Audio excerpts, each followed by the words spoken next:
الحمد لله وكفى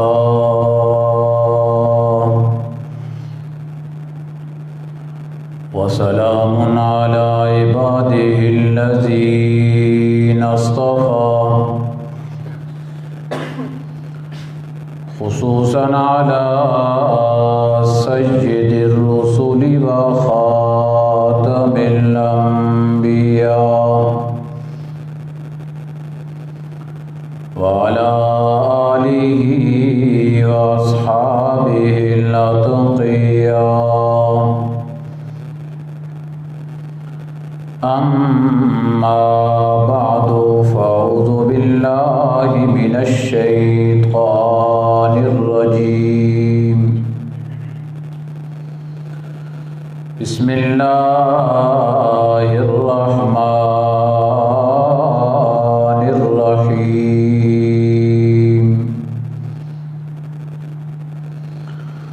لقد رضي الله عن المؤمنين إذ يبايعونك تحت الشجرة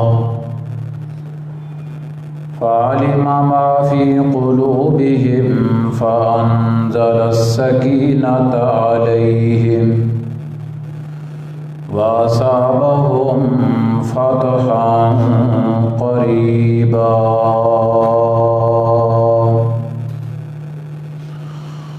صدقت يا رب العالمين.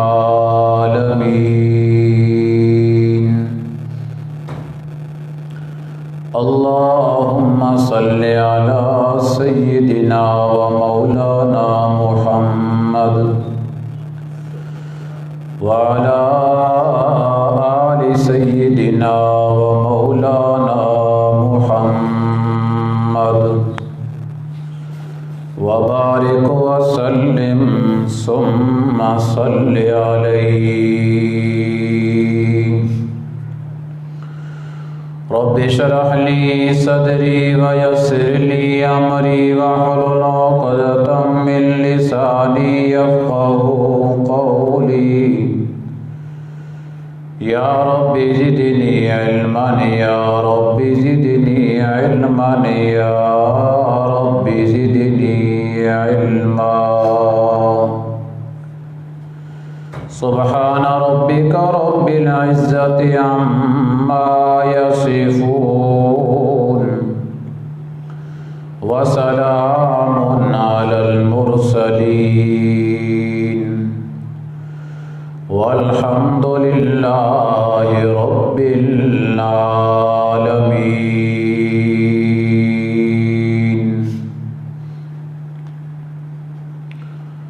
سامعین محترم عزیزان گرامی، گزشتہ جمعہ پہ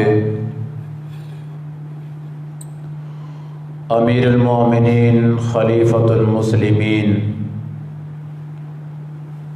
سیدنا عثمان بن عفان رضی اللہ عنہ ان کے متعلق دو باتوں کا ذکر کیا تھا. ایک حضرت عثمان کی حیا اور دوسری حضرت عثمان کی سخاوت. اب آپ کے سامنے یہ ذکر کرنا ہے کہ رسول اللہ صلی اللہ علیہ وسلم کو حضرت عثمان پہ اعتماد کتنا تھا.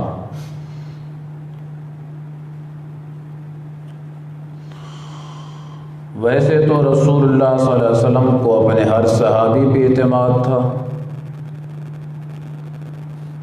لیکن حضرت عثمان کی جو مثال ہے وہ دوسروں سے قدر ممتاز ہے. آواز کم کرو.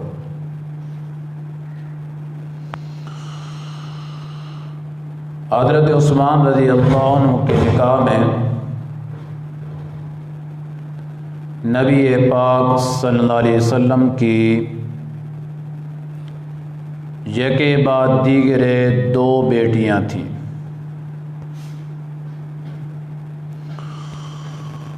سب سے پہلے حضرت رقیہ رضی اللہ عنہا سے حضرت عثمان کا نکاح ہوا، اور پہلی ہجرت جو حضرت عثمان نے حبشہ کی طرف کی ہے، اس وقت آپ کے ساتھ آپ کی زوجہ حضرت رقیہ تھی۔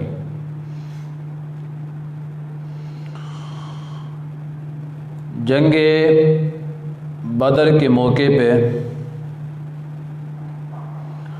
نبی پاک صلی اللہ علیہ وسلم کی یہ بیٹی حضرت رقیہ بیمار ہو گئی تھی۔ اس وجہ سے حضرت عثمان رضی اللہ عنہ بدر کی جنگ میں بنفس نفیس شریک نہیں ہو سکے۔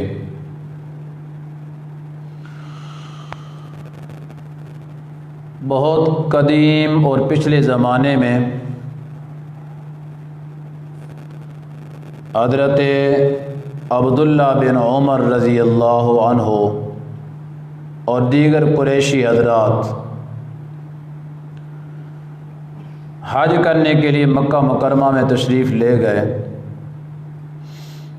یہ بخاری کی روایت میں آپ کو سنا رہا ہوں۔ مصر کا ایک آدمی آیا اور اس نے دیکھا ہے کہ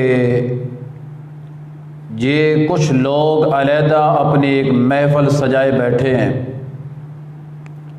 اور بڑے معزز اور محترم بزرگ حضرات ان میں موجود ہیں۔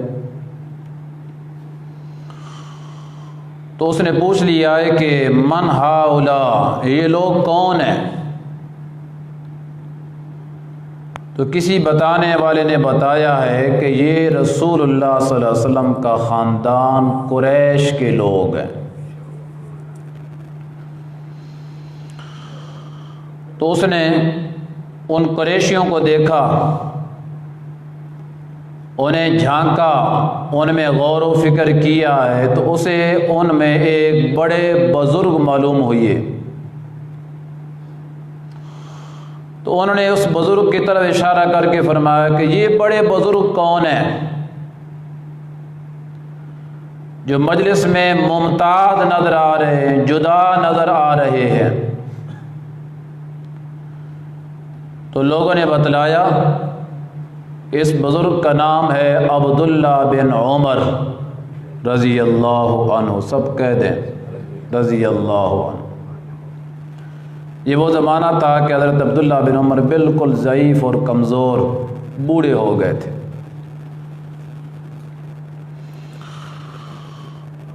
وہ کہتا ہے وہ قریب آیا حضرت عبداللہ بن عمر کے اور کہتا ہے کہ میں نے آپ سے کچھ سوالات کرنے ہیں، آپ مجھے جواب دیں گے؟ تو حضرت عبداللہ نے کہا کیوں نہیں جواب دوں گا، بولو کیا بولنا ہے، پوچھو کیا پوچھنا ہے۔ وہ اپنی بات کی اہمیت کو بڑھانے کے لیے قسم اٹھا کے کہتا ہے کہ اس بیت اللہ کی حرمت اور عزت کی میں تجھے قسم دیتا ہوں، میں آپ سے چند سوالات کرتا ہوں، آپ نے ضرور مجھے ان کا جواب دینا ہے۔ فرمایا پوچھو کیا پوچھنا چاہتے ہو؟ پہلا سوال اس نے یہ کیا ہے کہ حضرت عثمان رضی اللہ عنہ احد کے دن احد کی لڑائی سے بھاگ گئے تھے۔ تینوں سوالات عثمان کے متعلق ہیں۔ احد کی لڑائی میں حضرت عثمان رضی اللہ عنہ میدان جنگ چھوڑ کے بھاگ گئے تھے؟ تو حضرت عبداللہ نے کہا نعم، بات اسی طرح ہے، بھاگ گئے تھے۔ اس نے پھر دوسرا سوال کیا، آپ بھی میری پوری بات سنیں نا، آخر میں نتیجہ ہوگا۔ اس نے دوسرا سوال کیا ہے کہ کیا یہ بات سچ ہے کہ حضرت عثمان بن عفان رضی اللہ عنہ بدر کی لڑائی میں شریک نہیں تھے بلکہ غیر حاضر تھے؟ تو عبداللہ نے کہا یہ بات بھی ٹھیک ہے حضرت عثمان رضی اللہ عنہ بدر کی لڑائی میں شریک نہیں تھے۔ اس نے تیسرا سوال کیا کہ کیا یہ بات بھی ٹھیک ہے کہ صلح حدیبیہ کے موقع پہ جو بیعت رضوان ہو رہی تھی اس بیعت کے اندر بھی حضرت عثمان شریک نہیں تھے؟ تو حضرت عبداللہ بن عمر رضی اللہ عنہ نے کہا ہاں یہ بات بھی ٹھیک ہے، حضرت عثمان بیعت رضوان کے اندر بھی موجود نہیں تھے۔ جب اسے تینوں سوالوں کا مختصر جواب اپنے ذہن اور ذہن کے مطابق ملا ہے تو وہ زور سے کہتا ہے، وہ زور سے نے کہا فکبر، نعرے تکبیر لگایا اس نے، چونکہ اس کا مسئلہ جو تھا ذہن میں وہ حل ہو گیا ہے، لوگوں سے پہلے سنا ہوا تھا، اب عبداللہ بن عمر نے اس کی تصدیق کر دی ہے، اور اس سے اس کا مقصد تھا حضرت عثمان کی تنقیص کرنا کہ عثمان کی کیا فضیلت ہے، احد سے بھاگ گیا تھا، بدر میں شریک کو نہیں تھا، بیعت رضوان میں شریک کو نہیں تھا، اس کی کیا فضیلت ہے؟ کوئی اس کی فضیلت نہیں ہے۔ وہ پھر جانے لگا جلدی سے، حضرت عبداللہ بن عمر نے کہا تعال ادھر آ، ابھی میں نے جواب نہیں دیا ہے، جواب تو میں نے اب آپ کو دینا ہے، ادھر پہلے بیٹھ میری بات سن اور پھر جانا ہے۔ پہلی جو بات آپ نے سوال کیا ہے کہ احد کی جنگ میں حضرت عثمان رضی اللہ عنہ بھاگ گئے تھے، صرف عثمان نہیں بھاگا تھا، سب بھاگ گئے تھے۔ معاملہ یوں بنا تھا، اب یہ اس حدیث سے ہٹ کے میں بات ذکر کرنے لگا ہوں، معاملہ یہ بن گیا تھا کہ اس درے کو صحابہ کو چھوڑنے کی وجہ سے، جن صحابہ کی ڈپٹی نبی پاک نے لگائی تھی کہ اس درے سے آپ نے نہیں ہلنا ہے، 50 تیر اندازوں پہ ایک امیر مقرر کیا ہے کہ آپ نے یہاں سے نہیں ہلنا ہے۔ بخاری میں ہے، آپ نے فرمایا ہمیں فتح ہو یا شکست، ہم غالب آ جائیں یا کفار ہمارے اوپر غالب آ جائیں، ہم مغلوب ہو جائیں، جون سی صورت بھی ہو جائے، آپ نے یہاں سے ہلنا نہیں ہے۔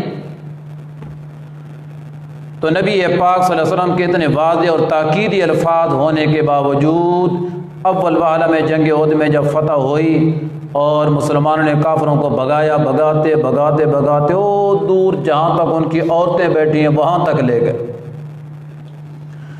تو پچھلے ان صحابہ نے یہ سمجھایا کہ میدان صاف ہو گیا ہے، کافر سارے نس گئے ہیں، فتح حاصل ہوگی، اوپر بیٹھنے کا کیا فائدہ ہے، نیچے اترو، الغنیمت الغنیمت الغنیمت، مال جمع کرو، غنیمت کو جمع کرو۔ جو امیر تھے عبداللہ بن جبیر رضی اللہ عنہ نے منع کیا ہے کہ رسول اللہ نے فرمایا تھا فتح و یہ شکست نیچے نہیں اترنا ہے، آپ جہاں پر بیٹھے رہیں جب تک رسول اللہ کا دوبارہ حکم نہیں آتا ہم نے یہاں سے نہیں ہلنا ہے۔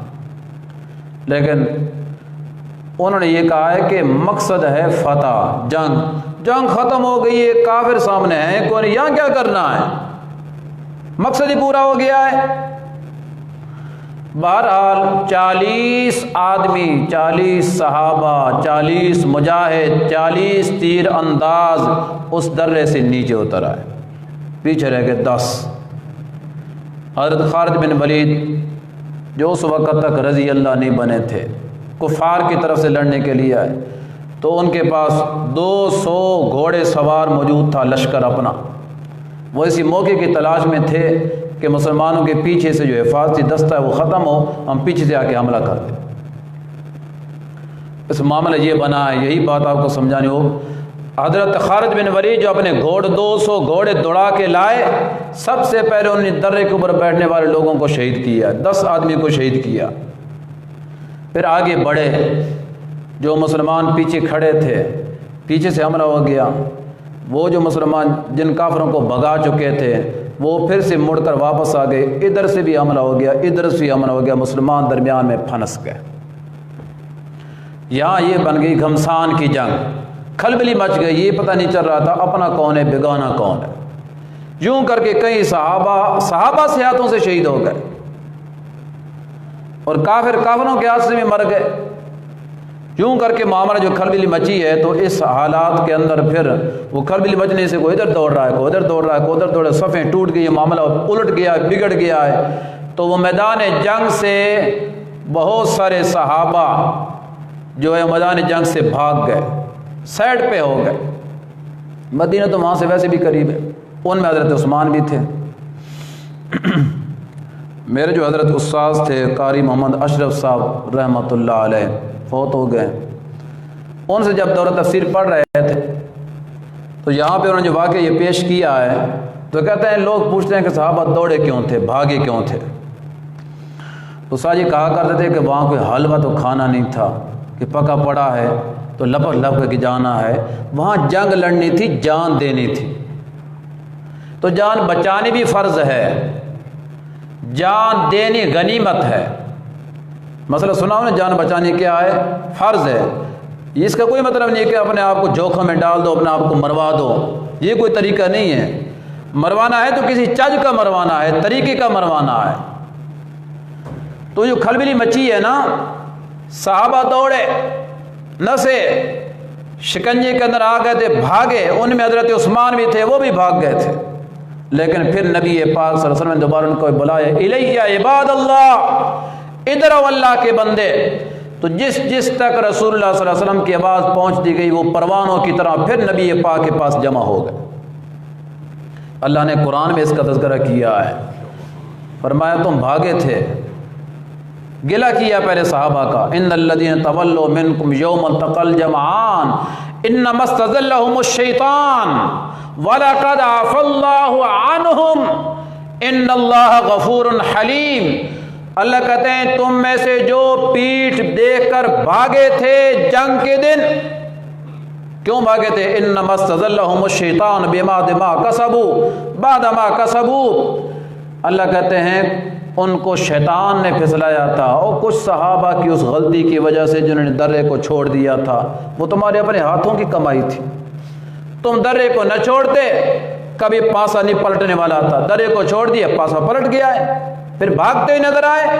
اللہ کہتے ہیں وَلَقَدْ عَفَا اللَّهُ عَنْهُمْ، جتنے بھاگے تھے ان سب کو میں نے معاف کر دیا ہے۔ کس نے کر دیا معاف؟ اللہ نے معاف کر دیا۔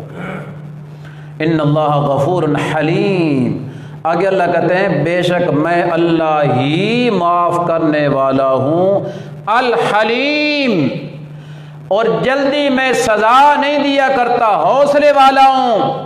اگر اللہ جلدی سزا دے جاتے ہو پتہ نہیں کتنی سزا کے اندر آ جاتے، اللہ نے حوصلہ کیا ہے۔ صحابہ پھر مڑ کر میدان جنگ میں آ گئے، اللہ کہتے ہیں بس جو گئے تھے ان سب کو میں نے معاف کر دیا ہے۔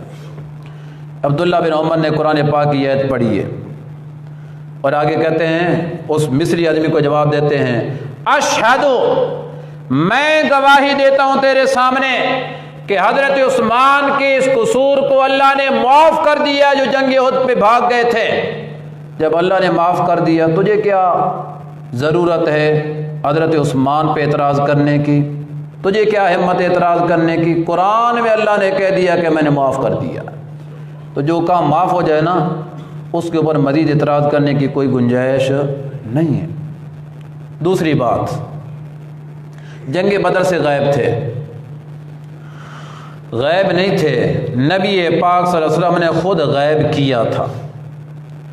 آپ نے فرمایا عثمان میری بیٹی رقیہ آپ کے نکاح میں ہیں، وہ بیمار ہیں، اگر آپ بھی جنگ پہ آ جائیں گے تو اس کی رکھوالی کون کرے گا؟ اس کو دوائی دارو کون کرے گا؟ اس کی خدمت کون کرے گا؟ وہ تو چرپائی سے اٹھنے کے قابل بھی نہیں ہے۔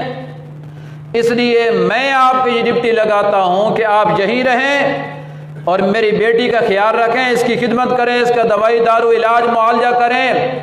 البتہ اتنی بات آپ سن لیں، جتنا اجر بدر میں شریک ہونے والے مجاہد کا ہوگا اتنا ہی اجر اللہ آپ کو بھی عطا فرمائیں گے، اور جو غنیمت بدر کی جنگ میں شریک ہونے والے مجاہد کو ملے گی اتنی ہی غنیمت کا حصہ اللہ آپ کو بھی عطا فرمائیں گے۔ یہی ہے اعتماد رسول اللہ صلی اللہ علیہ وسلم کا کہ حضرت عثمان جنگ میں شریک نہیں، تب بھی جنگ کا حصہ بھی لے رہے ہیں مال میں، اور جنگ کا ثواب بھی لے رہے ہیں اللہ تعالیٰ سے۔ نبی پاک صلی اللہ علیہ وسلم کو یقین تھا کہ اگر میں عثمان کو نہ روکتا تو ضرور عثمان جنگ میں شریک ہوتا، لیکن میرے روکنے کی وجہ سے عثمان جنگ میں شریک نہیں ہو سکا ہے۔ نہ شریک ہونے کے باوجود بھی جو فضیلت اللہ نے بدریوں کو حاصل کی ہے وہی فضیلت عثمان کو حاصل ہے۔ وہ تو نعرہ لگا کے جا رہا تھا نا کہ عثمان بدری صحابی نہیں، لہذا عثمان کی کوئی فضیلت نہیں، تو حضرت عبداللہ بن عمر نے جواب دیا اگت بنفس نفیس، حضرت عثمان بدر میں شریک نہیں تھے، لیکن اس کے باوجود بھی نبی پاک صلی اللہ علیہ وسلم کے قول عمل اور آپ کے فرمان کے مطابق حضرت عثمان شریک بھی ہیں، مال غنیمت کو حاصل کرنے والے بھی ہیں۔ تیسری بات اس نے کہا کہ حضرت عثمان جو ہے نا بیعت رضوان میں شامل نہیں تھے، تو اس کا جواب حضرت عبداللہ بن عمر نے یہ دیا ہے کہ صلح حدیبیہ کے موقع پہ مشرکین عرب کی طرف سے بھی بڑے لوگ آئے اور ادھر سے بھی بڑے مشورے یہ کہ کس کو بھیجنا چاہیے، کہ مکہ والوں کو یہ بتائیں کہ ہم جنگ کرنے کے لیے نہیں ہیں، صرف عمرہ کرنے کے لیے آئے، عمرہ کر کے ہم واپس چلے جائیں گے۔ اور ان کو اس طرح خطرہ اس لیے تھا کہ نبی پاک صلی اللہ علیہ وسلم نے صحابہ کو اتنی بات فرما دی تھی کہ اور جنگ کا اسلحہ لے کر نہیں آنا ہے، کوئی نہ نیزہ اٹھانا ہے، نہ ڈھال اٹھانی، نہ زرہ پہننی ہے، نہ برچھا اٹھانا ہے، البتہ ہر صحابی اپنے ساتھ ایک تلوار لے لے۔ کیا لے لے؟ سارے بولو۔ اتنا قدر اسلحہ رکھنا اپنے پاس یہ سنت ہے۔ خود نبی پاک کے پاس بھی تلوار تھی، سارے صحابہ کے پاس ایک ایک تلوار موجود تھی۔ ویسے تو جنگ کا اسلحہ بہت سارا ہوتا تھا اس زمانے میں، جو ہوتا تھا آپ نے فرمایا وہ نہیں لے کے آنا ہے، تلوار کسی جگہ پہ بھی کام آ سکتی ہے۔ مشرکین عرب سے تو وہ لڑنے کے لیے نہیں جا رہے تھے، لیکن راستے میں کوئی مسئلہ بن سکتا ہے تو کوئی نہ کوئی چیز تو اپنے پاس ہونی چاہیے نا۔ اسلحہ لے کر اس لیے نبی پاک نہیں گئے ہیں کہ ہم جنگ کرنے کے لیے تو جا نہیں رہے کہ ہم نے وہاں پہ کوئی جنگ کرنی ہے، جب جنگ نہیں کرنی تو اسلحے کو کیا کرنا ہے۔ اور تھوڑا سا اسلحہ اپنے ساتھ رکھنا سنت ہے۔ جس طرح یہاں ہمارے علاقے میں جٹوں کا یہ رواج ہے، جب نکلتے ہیں تو وہ کلہاڑی اپنے پاس رکھتے ہیں، ایک چھوٹی سی کلہاڑی وہ پکی اپنے پاس ان کی ہوتی ہے، وہ اسلحہ ہے ان کا۔ تو نبی پاک صلی اللہ علیہ وسلم اور صحابہ جو ہیں حدیبیہ کے مقام میں پڑاؤ ڈالے ہیں، اور مشرکین مکہ کو سمجھانا تھا، وہ بپھر گئے، ہم نے نہیں آنے جانا ہے، ہم نے نہیں آنے دینا ہے مکہ کے اندر، ہم نے نہیں جانے دینا ہے مکہ کے اندر، ہم نے بیت اللہ کا طواف نہیں کرنے دینا ہے، ہم نے عمرہ نہیں کرنے دینا ہے۔ کون ہے جن کو ہم نے نکالا ہے اور زوری زور آئیں اور ہمارے جیتے جاگتے زندگی میں اور عمرہ کر کے چلے جائیں امن امان کے ساتھ؟ یہ بات کبھی نہیں ہو سکتی ہے۔ انہوں نے روک دیا ہے۔ نبی پاک صلی اللہ علیہ وسلم نے پیغام کے لیے حضرت عمر کو کہا آپ جائیں نا، ان کو جا کے سمجھائیں کہ ہم جنگ نہیں کرنا چاہتے، صرف عمرہ کرنا ہے، کوئی خطرہ نہ رکھیں، اور ہم ایفاء عہد کرنے والے وعدوں کو پورا کریں گے۔ حضرت عمر نے فرمایا آپ کا حکم تو سر آنکھوں پہ ہے، میں جانے کے لیے تیار ہوں، لیکن آپ کو میرے مزاج کا پتہ ہے، میں تیز مزاج کا آدمی ہوں، اگر کسی نے کھلبلی مچائی نا، وہ الٹا جواب دیا تو پھر مجھ سے صبر نہیں ہوگا۔ آپ ایسے کریں، مجھ سے زیادہ احترام اور عزت مکہ کے لوگ حضرت عثمان کی کرتے ہیں۔ مکہ میں حضرت عثمان کا خاندان بھی بڑا موجود ہے، اور ان کے دلوں میں حضرت عثمان کی عزت اور احترام بھی موجود ہے۔ اس وجہ سے آپ حضرت عثمان کو بھیجیں تو انشاءاللہ کام بن جائے گا۔ نبی پاک صلی اللہ علیہ وسلم نے عثمان سے پوچھا کہ خیال ہے؟ کہتے ٹھیک ہے، جیسے آپ کا حکم ہے، میں جانے کے لیے تیار ہوں۔ تو نبی پاک صلی اللہ علیہ وسلم نے حضرت عثمان کو بھیجا ہے مکہ والوں سے مذاکرات کرنے کے لیے، سمجھانے کے لیے کہ آپ اس بات سے بعد آ جائیں، ہمیں روکے مت۔ حضرت عثمان جو گئے تو انہوں نے ان سے بات کی ہے، لیکن وہ بات ماننے کے لیے تیار نہیں ہوئی۔ الٹا یہ بات الٹی ایک مشہور ہو گئی ہے، ایسی افواہ کہ معاذ اللہ حضرت عثمان رضی اللہ عنہ کو انہوں نے قتل کر دیا ہے، حالانکہ قتل ہوئے نہیں تھے، انہوں نے صرف یہ کہ ان کو روک لیا تھا، واپس نہیں جانے دیا ہے۔ اس روکنے کی وجہ سے یہ بات مشہور ہو گئی، حضرت عثمان شہید ہو گئے۔ نبی پاک صلی اللہ علیہ وسلم کو علم ہوا کہ میرے سفیر حضرت عثمان کو مکہ کے لوگوں نے شہید کر دیا، اور قانون یہ ہے کہ سفیر کو قتل کرنا جائز نہیں، جب انہوں نے دنیا کے قانون کے خلاف کیا ہے، اب جب تک حضرت عثمان کے قتل کا بدلہ ہم نہیں لیتے، اگرچہ ہم جہاد کے لیے آئے تو نہیں ہیں لیکن اب جہاد کرنا پڑے گا۔ کیوں بھائی حضرت عثمان قتل ہو گئے تھے، لیکن نبی پاک صلی اللہ علیہ وسلم یہ فرما رہے ہیں کہ جب تک عثمان کے قتل کا بدلہ نہیں لیں گے واپس نہیں جائیں گے۔ یہ جو آپ فرما رہے ہیں، اگر آپ کو غیب کا علم ہوتا کہ حضرت عثمان شہید نہیں ہوا ہے، آپ اگلی بات کہتے؟ اسی وجہ سے آپ کہہ رہے ہیں کہ آپ کو علم نہیں کہ عثمان زندہ ہے یا فوت ہو گیا ہے، شہید ہو گیا ہے، نہیں پتا تھا۔ تب آپ نے فرمایا میرے ہاتھ پہ بیعت کرو، پکا وعدہ کرو کہ جب تک عثمان کے خون کا بدلہ نہیں لیتے واپس نہیں جائیں گے۔ 1400 صحابہ میں سے کوئی ایک ایسا نہیں تھا جو پیچھے ہٹا ہو، سب نے نبی پاک صلی اللہ علیہ وسلم کے ہاتھ پہ بیعت کر لیے کہ جب تک عثمان کے خون کا بدلہ نہیں لے لیتے واپس نہیں جائیں گے۔ بخاری میں ایک صحابی نے پوچھا ہے دوسرے صحابی سے کہ آپ نے کس بات پہ بیعت کی تھی؟ فرمایا علی الموت، موت پہ بیعت کی تھی، مر جائیں گے پیچھے نہیں ہٹیں گے۔ نبی پاک صلی اللہ علیہ وسلم نے جب بیعت کی ہے، صحابہ نے آپ سے بیعت کر لی ہے، تو اخیر میں نبی پاک نے فرمایا عثمان میری طرف سے کام پہ گیا ہوا ہے، میں نے اسے بھیجا ہے، میرے کام پہ گیا ہوا ہے، اگر یہاں پہ عثمان موجود ہوتا تو ضرور میرے ہاتھ پہ بیعت کرتا۔ یہ نبی پاک کو اعتماد تھا عثمان پہ، تھا کہ کوئی نہیں؟ آپ نے فرمایا چونکہ عثمان موجود نہیں ہے تو میں عثمان کی طرف سے حاضری لگوا رہا ہوں۔ آپ نے اپنے دائیں ہاتھ بلند کیا، یہ دیکھو جس کو عثمان کا ہاتھ سمجھو، پھر اپنے بائیں ہاتھ کے اوپر رکھا ہے، نچلا ہاتھ میں محمد کا سمجھو، یہ عثمان کی طرف سے بیعت ہو گئی ہے۔ صحابہ کہتے ہیں ہم نے بھی بیعت کی ہے، لیکن ہم یہ سمجھ رہے تھے عثمان بیعت میں ہم سے نمبر لے گیا ہے، اس وجہ سے کہ نبی پاک نے اپنا ہاتھ عثمان کا ہاتھ قرار دیا ہے۔ نبی کا ہاتھ بہرحال ہمارے ہاتھوں سے افضل تھا۔ کیا تھا؟ افضل تھا۔ تو حضرت عبداللہ بن عمر نے کہا اس بندے کو جواب دیتے ہوئے، حضرت عبداللہ بن عمر نے کہا سن، اب میرا جواب سن، اگر مکہ کے لوگوں کے نزدیک، یہ مکہ کی بات ہو رہی ہے، صحابہ کی بات نہیں ہے، مکہ کے مشرکوں کی بات ہو رہی ہے، مکہ کے مشرکوں کے نزدیک، مکہ کے لوگوں کے نزدیک، مکہ میں جو لوگ باشندے تھے موجود تھے ان کے نزدیک عثمان سے زیادہ عزت والا کوئی بندہ ہوتا تو ان کی طرف سفیر بن کر وہ جاتا۔ جب نبی پاک نے سفیر حضرت عثمان کو بنا کر بھیجا ہے، معلوم ہوتا ہے مکہ والوں کے ہاں سب سے زیادہ عزت والا بندہ مسلمانوں میں کوئی تھا تو وہ حضرت عثمان تھا رضی اللہ عنہ۔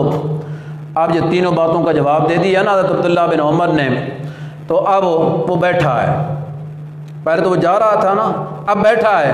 حضرت عبداللہ نے کہا کہ اب یہ تینوں جواب اپنے پاس محفوظ کر لے، تو اب جا، تجھے اجازت ہے، ہن جا۔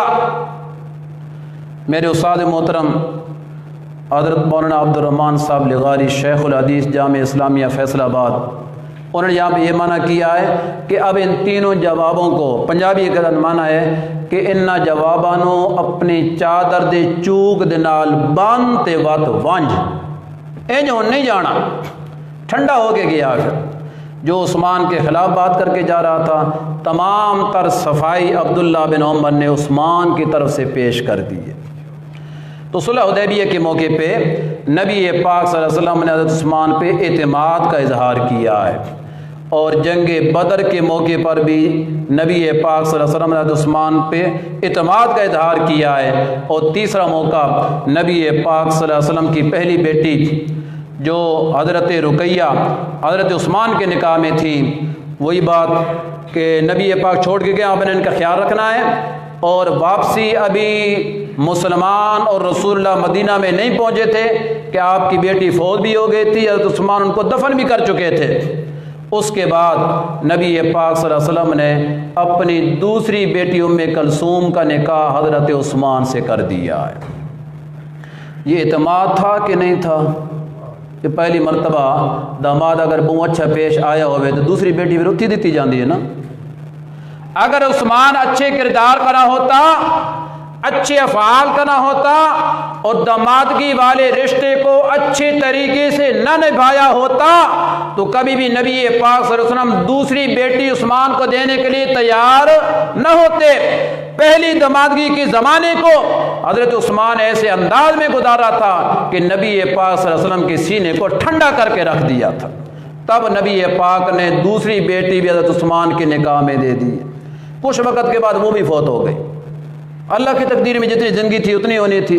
پھر نبی پاک کا اعتماد اب دیکھو، آپ نے فرمایا اگر میری 40 بیٹیاں ہوتی تو ان سب بیٹیوں کو میں یکے بعد دیگرے حضرت عثمان کے نکاح میں دیتا چلا جاتا، کسی بیٹی کو عثمان کے نکاح سے کبھی نہ روکتا۔ یہ حضرت عثمان کے اوپر نبی پاک صلی اللہ علیہ وسلم کا کیا تھا؟ اعتماد تھا۔ یہ نبی پاک نے تمنا کی نا میری 40 بیٹیاں ہوتی تو سب عثمان کے نکاح میں دے دیتا۔ اس سے معلوم ہوتا ہے کہ نبی پاک صلی اللہ علیہ وسلم کو اللہ کی دی ہوئی بیٹی والی نعمت بڑی پیاری اور بڑی محبوب تھی۔ کب یہ جو نعمت ہے اچھی ہے کہ نہیں؟ اچھی ہے۔ نبی پاک صلی اللہ علیہ وسلم کو اللہ نے جو کچھ دیا اچھا دیا ہے نا۔ تو 4 بیٹیاں اللہ نے اپنے نبی کو عطا کی ہیں۔ اگر بیٹی والی نعمت اچھی نہ ہوتی نا تو اللہ اپنے نبی کو عطا نہ کرتے۔ جب اپنے نبی کو اللہ نے 4 بیٹیاں عطا کی ہیں، معلوم ہوتا ہے اچھی ہیں۔ آپ بھی اپنی بیٹیوں کو اچھا سمجھا کرو اور اسی طرح خوشی کیا کرو جس طرح بیٹوں کی پیدائش پہ خوشی کرتے ہو۔ جو اگر آپ فرق کرتے ہیں تو پھر آپ اچھا نہیں سمجھتے۔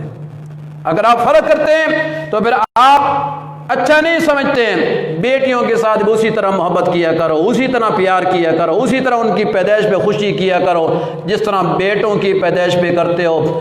جو دنیا میں آتا ہے اپنا رزق لے کر آتا ہے۔ وما من دابۃ فی الارض الا علی اللہ رزقها، اللہ کہتے ہیں جو بھی زمین پہ رینگنے والا جانور ہے اس کی روزی میں نے اپنے ذمے لی ہے۔ تو انسان ہے، تیری روزی بھی میرے ذمے ہے۔ تو نے نہیں کھلانا اپنی اولاد کو، کھلانے والا کون ہے؟ اللہ۔ تجھے بھی اللہ کھلانے والا ہے اور تیری اولاد کو بھی کھلانے والا کون ہے؟ بھائی نبی پاک صلی اللہ علیہ وسلم کی جو بیٹیاں پیدا ہوئیں، آپ کبھی ناراض ہوئی اللہ پہ کہ اللہ نے کیوں بیٹیاں دے دی ہیں؟ تو آج ہم کیوں ناراض ہوتے ہیں؟ 2 3 4 اکٹھیاں ہو جائیں، وہ ساری بیٹیاں ہو گئی ہیں، اللہ دی مرضی جی، اللہ دا حکم جی۔ بیٹا ہو تو سارے خوشی سے مبارک دیتے ہیں، بیٹی تو کہتے ہیں اللہ دی مرضی، بجنا کو فوت کی ہوئی پئی ہے۔ لا حول ولا قوت الا باللہ۔ کبھی ایسی بات نہ کہا کرو۔ اور یہی بات بڑی دلیل ہے کہ نبی پاک صلی اللہ علیہ وسلم کو اللہ نے بیٹیاں اس لیے دی ہیں کہ اللہ تعالیٰ کی بہت بڑی نعمت ہے اور اچھی نعمت ہے، تب اللہ نے اپنے نبی کو دی ہے۔ بقیہ بات انشاءاللہ عثمان کے بارے میں پھر ہوگی۔ وآخر دعوانا الحمدللہ۔